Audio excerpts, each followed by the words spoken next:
So maybe you're journaling, you maybe see a therapist, you're doing a lot of things for your mental health, but it is really hard to feel good in your day-to-day. You feel sort of like you're trudging through the mud. There may be a missing link that often gets underestimated, and that is taking care of our physical health to actually increase our levels of happiness. This could either be something that you know a lot about. For instance, you might know, okay, exercise releases endorphins. Or when you eat a ton of sugar, you have a crash later and feel really bad. But what we're going to do in this episode is do a pretty thorough deep dive on these different categories: sleep, nutrition, exercise, and inquire, how do these affect happiness levels? This is part 4 in a series that we're doing on positive psychology. So far, we've looked at tools like optimism, grit, the psychological immune system. But what if we need to look at our hardware or our biology and go more from the outside in? Welcome back to Immersion, 30 minutes beneath the surface. Let's dive in. I had a distinct memory my sophomore year of college, leaning up against the wall in my dorm room hallway, just kind of sliding down and breaking down, crying. Nothing that upsetting had happened. Really made me pause and reflect for a moment because I had been crying quite a bit lately. And then I realized that there was a trend associated with this. It was the weeks where I was pulling one, maybe multiple all-nighters or near all-nighters, and the weeks where I was getting enough sleep, I was not crying unexpectedly for no reason. This is not that shocking. Of course, sleep, exercise, these things affect our mood. But often, if we've been unaware of these trends, sometimes we don't even notice until it hits us in moments like that. So let's start with sleep, because I think that one can be the most potent mood changer of all. Before we get into what a psychologist talks about is happening here, let's talk about why we sometimes push ourselves to this point. And I'm not talking about new parents that have no choice, or people that for some reason or another, maybe the shifts they're working can't help it. I'm talking about for those of us that do have some control over how much sleep we're getting. But I think that sometimes we ignore these limitations and try to push past them because we see how resilient our body is. We talked about an analogy of our body being like the hardware and our mind being the software, but it's a little bit different because we can see clearly when we plug our phone in that it's at 17% battery and that it will run out. It will turn off if it goes to 0. But the human body is it's almost magic. The way we grow back bones. It turns out even our veins and arteries can grow to certain areas where we need them to. Our body's incredible, and we feel that of being able to push past a little further than we've done before. And we don't just do this through things like running marathons. We just think, you know what, I have a little bit more I could give. I could skip lunch. I could stay up a little later and study.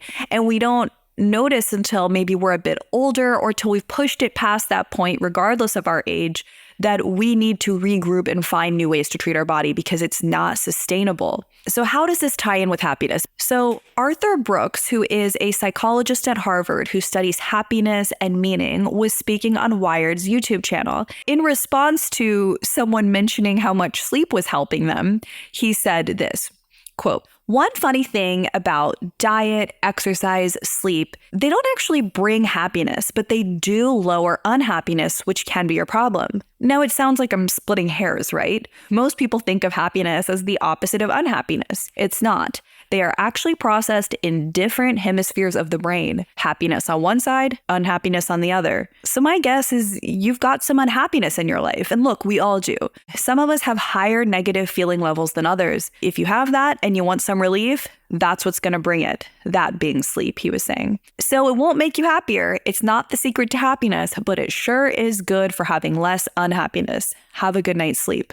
So the way I would conceptualize this is a little different than the happiness scale we've used in other parts of this series. Instead of 1 to 10, we're going to think about -5 to +5. The way I conceptualize it is that when we're really low on sleep, or not treating our body well in other ways, such as with food, it could make it hard to move from the negative to even baseline. But taking care of our body could bring us from such as -4 to 0 back to baseline. It won't bring us from 0 to 4, but it will reduce that negative feeling state, which is really interesting and helpful and resonates. While we'll get into other hormonal and chemical elements in other parts of this episode, the thing that I kept seeing in the research related to lack of sleep, I know this might be slightly oversimplified, but I did see several experts express this way. The amygdala, where a lot of feelings are processed, such as negative feelings, stress, anxiety, that part is going to be more reactive. And then the prefrontal cortex that has higher level thinking, decision making, that part is going to be impaired. So maybe we make a decision that's not ideal because we're low on sleep. Then we get more stressed about it because we're more reactive. And we're not even able to apply logical thinking to talk ourselves down using any of those CBT techniques we talked about in the prior episodes. So it can become a bit of a not great spiral, but it's all okay because after catching back up on some sleep, we're back on track. Or even just knowing this on the low sleep days can be helpful to give ourselves grace. Professor Mohammed Al-Abri, who studies sleep medicine, put it this way in a study. There is a strong bidirectional relationship between sleep deprivation/disturbance and depression. What that means is that depression can make it harder to get a good night's sleep. And when we don't get a good night's sleep, it can impact depression.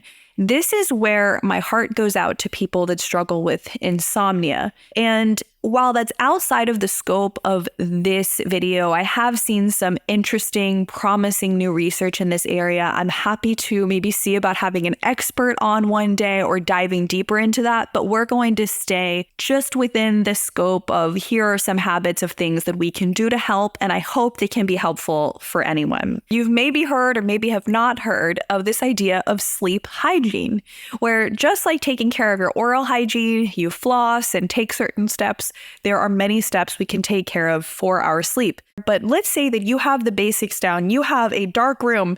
You maybe even put on an air filter so that a little bit of noise is drowned out from the street. You have a comfortable bed. The temperature is set to a comfortable temperature for sleep. You have all of that down. And you go to bed and wake up around the same time, even on weekends. So those would be the basics. We will now do 3 slightly more advanced tips. So one is, well, it's funny because it doesn't sound that advanced. It sounds like something a relative would tell you with a lot of love, but I'll tell you some of the science behind it too.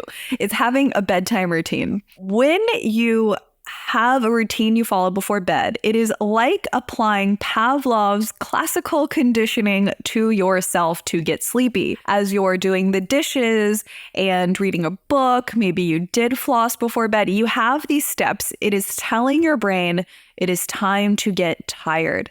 And one of my clients, her uncle, did do research on insomnia, and this was the thing that he found the most helpful for people. So that is something to consider applying. The next tip is about light. Our circadian rhythm is largely regulated by light, which makes sense. We have cortisol telling our body it's time to be alert and awake and giving us that energy. We have melatonin telling ourselves to get sleepy and helping us become sleepy. So these hormones ebb and flow throughout the day, but of course we get a spike of cortisol in the morning and we get an increase in melatonin at night. But how does your body know when to do these things? It is largely through light. Now, Andrew Huberman, you may have heard of him, Stanford professor all over the internet, talks about a lot of different health aspects, but his research specifically, I believe, is largely in light and the eye, and you can find some of his work on this if you want. I can link some down below, but I'll give the best tips on it that I have seen. One is getting morning sunlight as soon as you can. Whether you wake up at 6 a.m. or 9 a.m., trying to get outside in the light for at least a few minutes. A lot of research points to 15 minutes, but even a couple minutes can be helpful. Also, end of the day, this one I had heard from Huberman that I had not heard elsewhere, is seeing all of those photons from the sun, horizontal, kind of coming in laterally near the horizon, helps our body know, I'm going to go to bed in about 5 hours. It's getting pretty close to bedtime.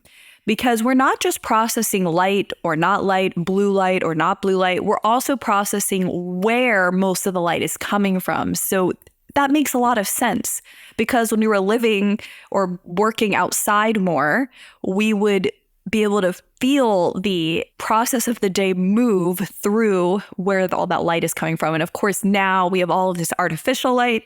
So what do we do about that? Unless you have some medical reason that you're told by the doctor to limit blue light and wear blue blocking glasses, do not do that during the day. I see people with blue light blocking glasses during the day, but that is the time to let in the blue light from the sun, etc. But once the sun is set, we want to limit blue light. That means either wearing some orange glasses or changing the settings on your phone or laptop to limit blue light by having a more orange tint, or the device you read on at night, making sure that it's not emitting blue light. Reading from a paper book, all of these things can be so helpful. Lastly, caffeine intake. I will link down below a video I made. It's only 7 minutes on the half-life of caffeine being 4 to 6 hours and how this works relative to sleep. I'll give you the TLDR right now, is that a lot of people don't know that if, let's say, you even cut your caffeine off not too late, maybe you cut it off at 2 p.m., but you had a couple cups of coffee, there could still be caffeine in your system when you're trying to go to bed at night. All right, so where we go from here is into other aspects such as nutrition and exercise, hydration, all of that. But it's important to see how interconnected these different habits are. Working out affects our ability to sleep through reducing stress and affecting hormonal levels. And sleeping gives us more energy so that we can more effectively work out. Eating sugar affects our sleep, and lack of sleep affects our craving for certain carb-heavy foods. So it's important to know that all of these habits have a lot of crossover. For instance, when you don't get enough sleep, leptin and ghrelin levels are affected. Your hunger and fullness hormones. You probably notice how you are really hungry for carbs and that quick energy after not getting much sleep. So this is to say that we can jumpstart our healthy habits in many different places and notice that there will be this downstream helpful effect that makes other habits easier. So it doesn't have to feel like an uphill battle the whole way once we get going. Now, speaking of an uphill battle, sleep, nutrition, and working out can often be relatively time-consuming. So something I love to have clients start is adding hydration pretty quickly after they start working out. Oh, by the way, I did not give this context in this video. Yes, I studied psychology in school. A lot of my episodes are in psychology. I work in the fitness industry. I'm a strength coach. I also studied behavior change quite a bit, and I apply that. So this episode is an area where I'm a bit more of an expert compared to other areas where I'm just learning something more for the first time or relearning it after being out of school for a while. So you might hear me talk about some examples from clients. But yes, adding hydration can be a great simple step next.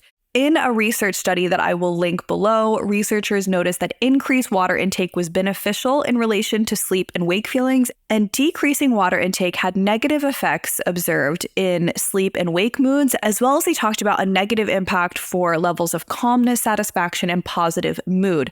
Now, let's discuss this in more relatable terms. This connects a lot to what we were talking about earlier, where not taking care of our health can hurt our mood, whereas taking care of our health doesn't necessarily make us extremely thrilled or bring the happiness level super high. Because what this is saying is that when these people were dehydrated, their mood was impacted. They had less calmness and less positive feelings. And when they were hydrated, they had less fatigue. But there's nothing here about having a euphoric state, which I think that we all know that we don't go into a state of euphoria from drinking lots of water. But this does make me want to pick up my water bottle and keep hydrating now. So find a water bottle that works, or maybe find other ways to make it more appealing at home, such as keeping some in your fridge if you like it chilled. Find ways to make it happen, but this is something that only takes a couple minutes a day, and it can start making a difference right away.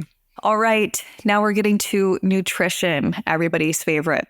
Have you ever snapped at your partner because you were hungry? Better yet, have you ever snapped at your partner or someone because You ate, but it was a bunch of sugar or something like fried food, and then you had this crash and felt really bad later on. I notice with each passing year that I am more and more affected by the food that I eat. And I don't know if it's because I'm getting more in tune with my body or if it's because of those passing years. But let's dive in with some advice for nutrition and mood.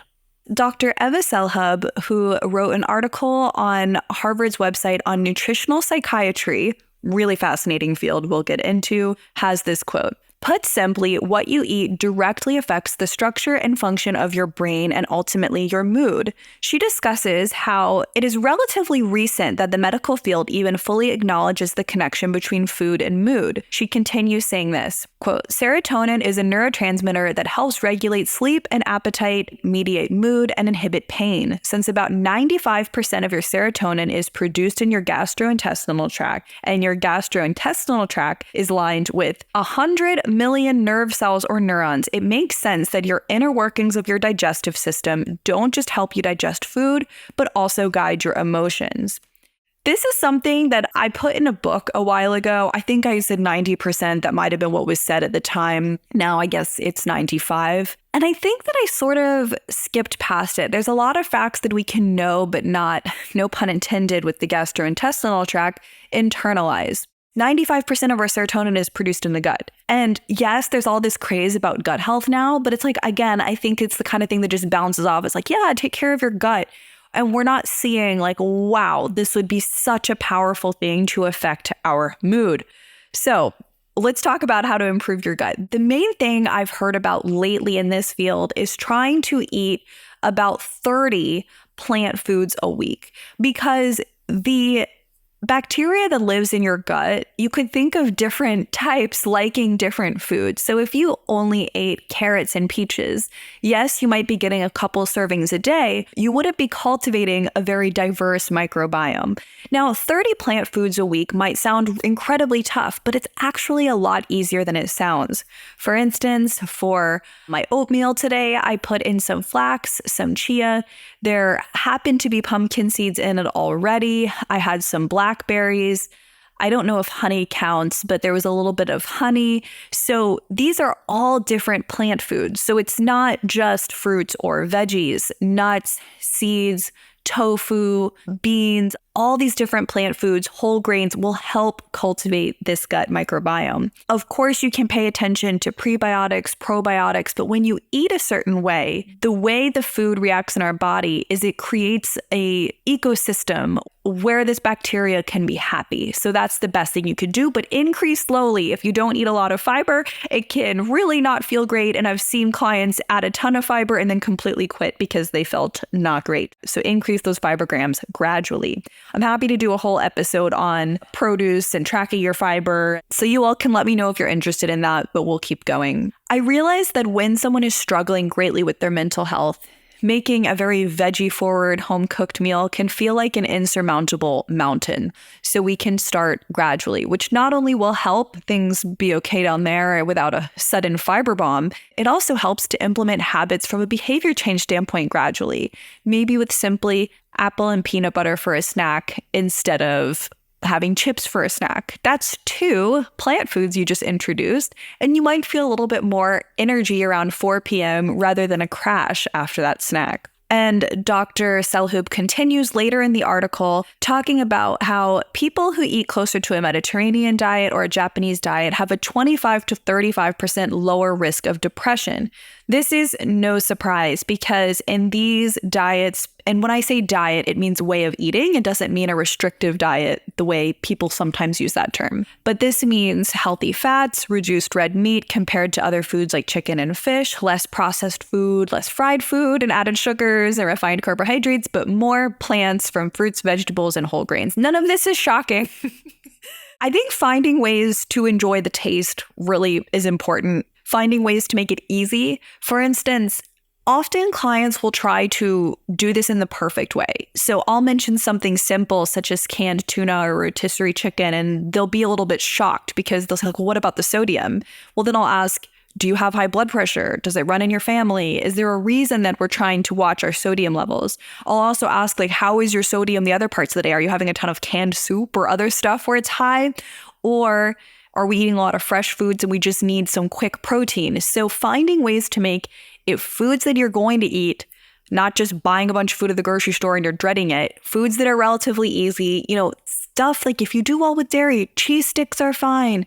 Again, we talked about nuts, having just a bag of nuts. Finding stuff that does not take a lot of prep if this is new can be helpful too. And speaking of the brain, there is a higher risk of dementia and Alzheimer's from eating a lot of added sugars. So if you are highly motivated to keep cognitive skills and memory into old age, that is another motivating brain-related reason to eat less sugar. And often I find that way more motivating than how I'm going to look at beach season.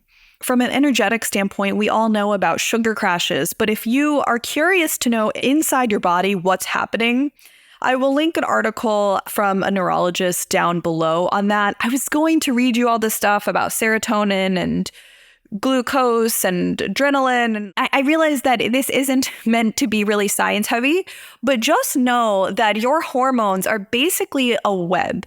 And when you pull on one, the way I visualize it is other ones get affected. So last couple things on the nutrition front before we get to exercise. It's important to know the difference between micros and macros and getting enough of all of the building blocks we need. A lot of your micros will be taken care of. You'll get vitamin A from the sweet potatoes with you eating more plants now, and you'll get vitamin C from the berries. Of course, you might choose to supplement, and you can talk to a dietitian or a doctor about that. But from a macro standpoint, which you likely know about, we want to get the right amounts of fats, proteins, and carbohydrates. The main thing to know here in relation to mood is if you eat a ton of carbs, especially simple, refined carbs, by themselves, you will feel terrible, and you likely know that. I'll give you an example. I had to work late on a Saturday, and that did not feel pleasant, so I wanted a reward.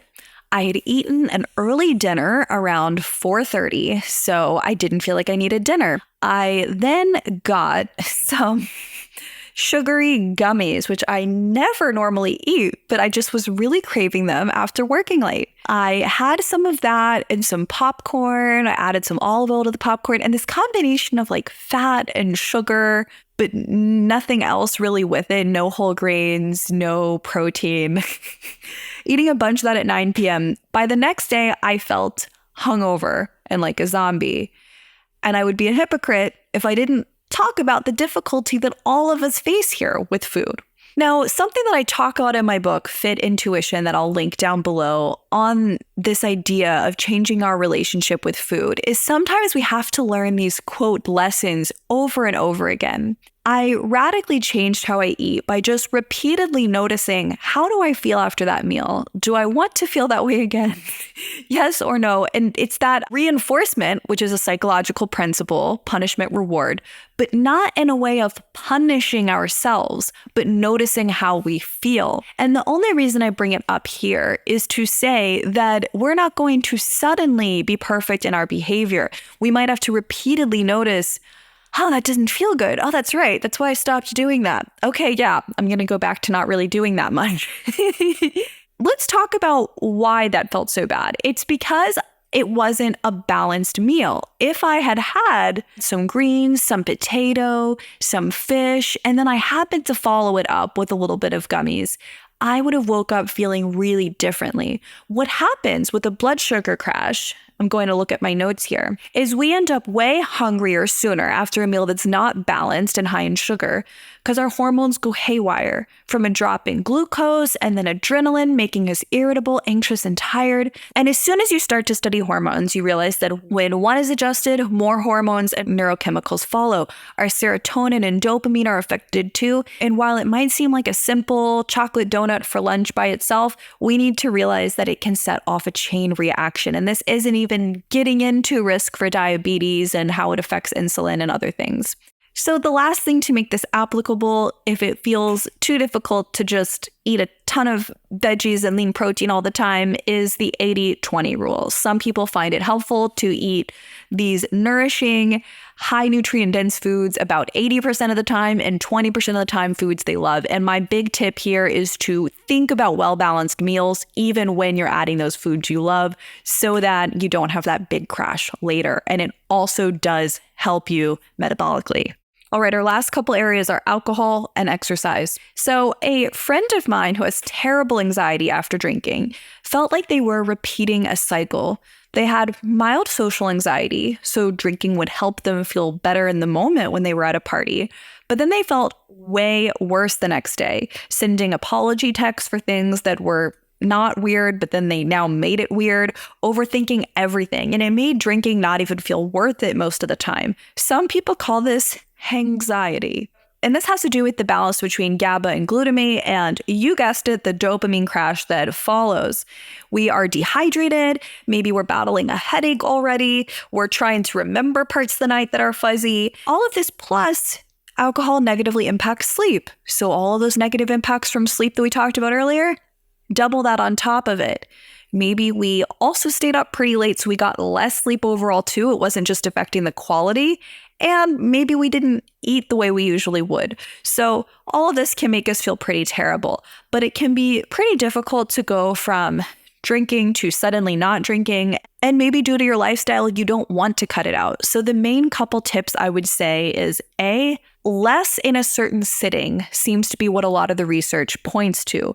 So the main dings to our health and also our mood from what I was seeing is when we're having a lot in one sitting. Coming in the edit to specify that though it is good to not drink too much in one sitting, this doesn't mean that people should be drinking every day either and just always spacing it out. Because while I'm no expert in this, I did find in the fact check that we're not really getting that reset. This could potentially lead to tolerance issues. And then also it is impacting that person's sleep every night and the stages of their sleep.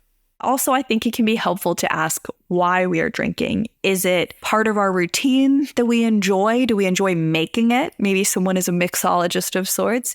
Is it part of your social dynamic? In which case, a lot of people are, of course, turning to non-alcoholic options these days if they want to be out in those settings. Is it something that helps take the edge off socially or even just internally if someone does have negative feeling states, but being aware of that and why we're turning to it can be helpful. And it's probably something you've already thought about, but when it's on autopilot, the pausing and asking, why is this happening right now? Is it just because I always do this at 7 p.m. with dinner and do I need to every time? These things can make a big difference. Just little changes to our behavior, not even done every day or even in huge ways, they still add up. So let's finish out with exercise. Starting off the exercise portion, it is not a shocker that exercise can improve anxiety and depression. You have likely heard this, but like a Mayo Clinic article I linked below acknowledges, it is often the last thing you want to do when you're in that state. So before we get into movement techniques, let's look at what's happening physically in your body to help jumpstart that inspiration to know how we're going to be feeling better if we move. Endorphins help you feel better. The article also talks about taking your mind off certain worries. For instance, in a dance class, following the teacher's steps, you are not going to be thinking about your problems from before.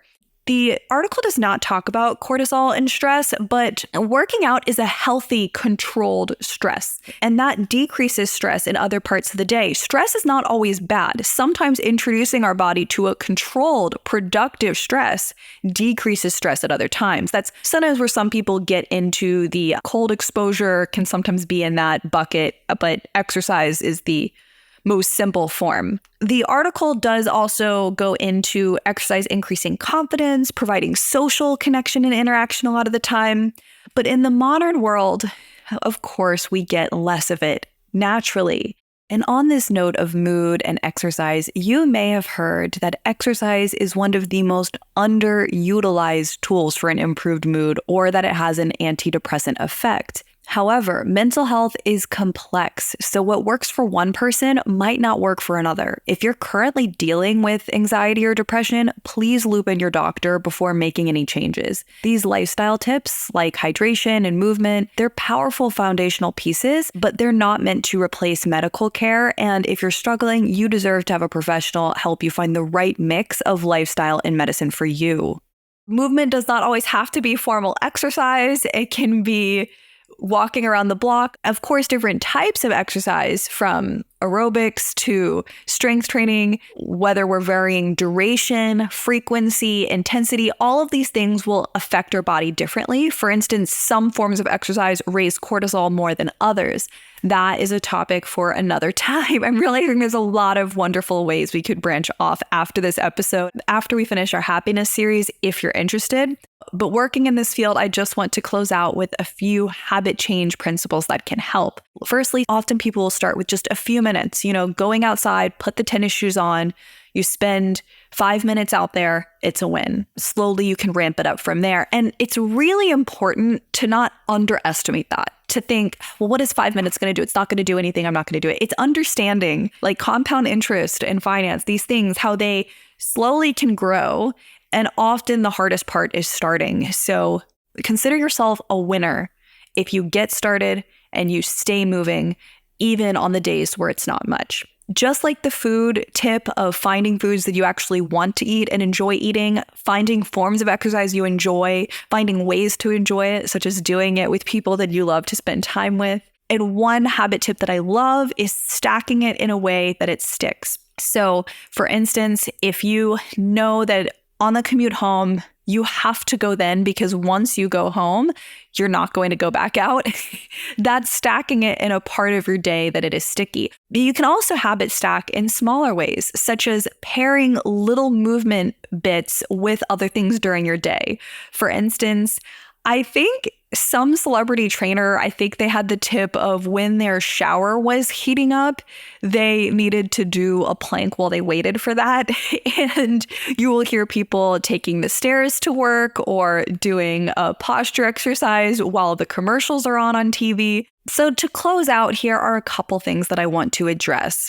One, not everyone is affected by these things the same way. Someone could be facing a medical condition, and then of course that's going to affect how you're feeling, not only in your body, but in your mind. So none of this is meant to be a cure-all. It's simply habits that we can apply so that no matter where we're at, we can feel a bit better than where we're at now, knowing that baseline or that home base is different for everyone. Find what works for you, even if you only got a couple things from this. Applying them regularly is where the magic happens. And going off of that, some of us are also a little bit more sensitive than others. Physically, mentally, I've noticed that I have to care for my body in a way that other people don't have to. And it's part of what drew me to this field to begin with, one of many things that did. My partner could eat totally irregular food for weeks traveling and feel perfectly fine. And I will be completely thrown off. And I've also noticed, bonus tip for the ladies, that my hormones with my cycle can be very regulated through nutrition, meaning I do not have the same swings as normal if I'm eating a certain way, something to experiment with. But it is a little bit harder to control when we're doing something like traveling or not in our own home. So we will be venturing on to our next episode in our happiness series in part 5 to talk about flow state. Now, flow state is an interesting follow-up to this because when we feel we're in flow, there is a physical component, and it's also hard to be in flow when we're not at home and feeling present and connected in our bodies. So that will be an exciting adventure after this. You may have heard of flow state and how it changes the passage of time and happiness levels, and I'm really excited to jump into that with you all. And of course, just like these different habits are connected that we talked about earlier, meaning sleep can affect workouts, vice versa. Of course, there's so much interplay here. Like we talked about in the first episode in our happiness series, relationships, something we'll get to, I think in about part 7, I'm not sure, maybe 8 at some point, that impacts health tremendously. Now, the habits here, we were talking about healthy habits that affected the mind, but having healthy relationships affects both the mind and the body. We talked about that in that longitudinal study by Harvard that's been going on over 85 years, how one of the best things you could do for your health, the thing that helped people live longer, was having healthy relationships. So a lot to look forward to in this series, and it all connects to each other. If you found this helpful or interesting, consider sharing it with a friend and having a conversation with them about it this week. You all can also help hold each other accountable for different goals or habits you want to embark on. I will link lots of resources down below. Thank you so much for being here, and speak to you next week.